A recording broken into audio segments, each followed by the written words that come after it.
ગોકુળિયા ગોંડલના અસામાજિક તત્વો હવે ચેતી જજો, કારણ કે રાજકોટના રેન્જ આઈજી તરીકે નિર્લિપ્ત રાયે પોતાનો પદભાર સંભાળી લીધો છે અને પદભાર સંભાળતાની સાથે જ સીધી જ મુલાકાત ગોંડલ પોલીસ સ્ટેશનની લેવામાં આવી છે। શું છે સમગ્ર વિષય, તેના વિશે આજના વિડીયોમાં વિગતે વાત કરીશું। નમસ્કાર, હું હંસિની અને તમે જોઈ રહ્યા છો નિર્ભય ન્યૂઝ। વાત કરવામાં આવે નિર્લિપ્ત રાયની, આપણે જોયું હતું કે તાજેતરમાં ગુજરાત સરકાર દ્વારા જે રીતે આઈપીએસ અધિકારીઓ છે લોકોની બદલી કરવામાં આવી હતી ને એની જ અંદર ખાસ કરીને આપણે જોયું હતું કે નિર્લિપ્ત રાયને રાજકોટ રેન્જ આઈજી તરીકે નિમણૂક કરવામાં આવ્યા હતા। તેઓ અગાઉ ગાંધીનગર સ્ટેટ મોનિટરિંગ સેલમાં ફરજ બજાવતા હતા અને હવે જ્યારે તેમને પોતાનો પદભાર સંભાળ્યો છે, રાજકોટ રેન્જ આઈજી તરીકેનો પદભાર સંભાળ્યો છે ને સીધા જ તેઓ એક્શન મોડમાં આવી ગયા છે અને ખાસ કરીને સીધી મુલાકાત કરવામાં આવી હતી ગોંડલ પોલીસ સ્ટેશનની। આ વિષયને લઈને જો વાત કરવામાં આવે તો રાજકોટ રેન્જ આઈજી તરીકે પદભાર સંભાળતાની સાથે જ નિર્લિપ્ત રાયે પોતાની કામગીરી શરૂ કરી છે। હોદ્દો ગ્રહણ કર્યા બાદ સીધા જ ગોંડલ શહેરના બી ડિવિઝન પોલીસ સ્ટેશન પહોંચ્યા હતા। પોલીસ કર્મચારીઓની સાથે બેઠક યોજી હતી અને પોતાની ફરજ પ્રત્યે નિષ્ઠા રાખવા માટે અને ગુનેગારોમાં પોલીસનો ખોફ જાળવી રાખવા માટે સૂચના પણ આપવામાં આવી છે। આઈજીએ સ્પષ્ટ કર્યું છે કે તેઓ રેન્જના તમામ પોલીસ સ્ટેશનની રૂબરૂ મુલાકાત લેશે અને કાયદો અને વ્યવસ્થાની સમીક્ષા કરશે અને ખાસ કરીને આને જ કારણે અત્યારે હાલ ગોંડલના જેટલા પણ અસામાજિક તત્વો છે અને ગુનેગારો છે એ લોકોની અંદર ફફડાટ પણ ફેલાયો છે। જે રીતે પદભાર સંભાળતાની સાથે જ રેન્જ આઈજી નિર્લિપ્ત રાય છે તે ગોંડલ પોલીસ સ્ટેશનની મુલાકાત કરી હતી, તેમને પોલીસોની સાથે જે બેઠક કરી હતી, સૌથી પહેલા તો એ દ્રશ્ય ઉપર નજર કરીએ।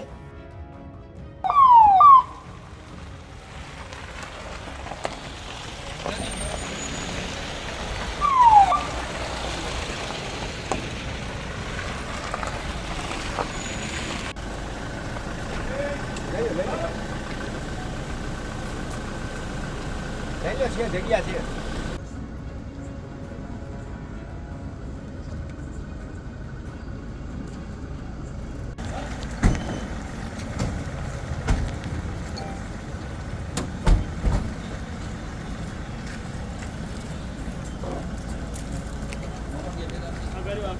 આવી જાઓ આપ લોગ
જગ્યા છે।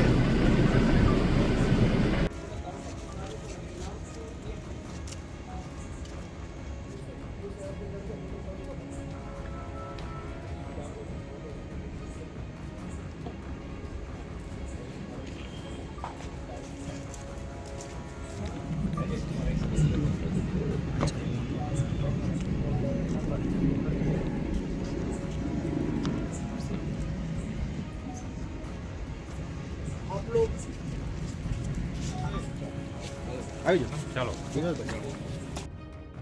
છેલ્લા એક વર્ષની અંદર ગોંડલમાંથી ઘણા બધા એવા કિસ્સાઓ સામે આવ્યા છે કે જેને કાયદો અને વ્યવસ્થાની સામે ઘણા બધા સવાલો ઊભા કર્યા છે। એવામાં હવે જ્યારે રાજકોટ રેન્જ આઈજી તરીકે નિર્લિપ્ત રાયની નિમણૂક થઈ છે, તેમને પોતાનો પદભાર સંભાળ્યો છે અને પદભાર સંભાળતાની સાથે જ તેમને ગોંડલના પોલીસ સ્ટેશન જઈને મુલાકાત કરી હતી ને હજી પણ એવું કહેવામાં આવ્યું છે કે દરેક પોલીસ સ્ટેશનની મુલાકાત લેવામાં આવશે અને કોઈ પણ વ્યક્તિ હોય પોલીસનો ખોફ તો જળવાવો જ જોઈએ એવી પણ વાત આઈજી દ્વારા સ્પષ્ટપણે કરવામાં આવી છે।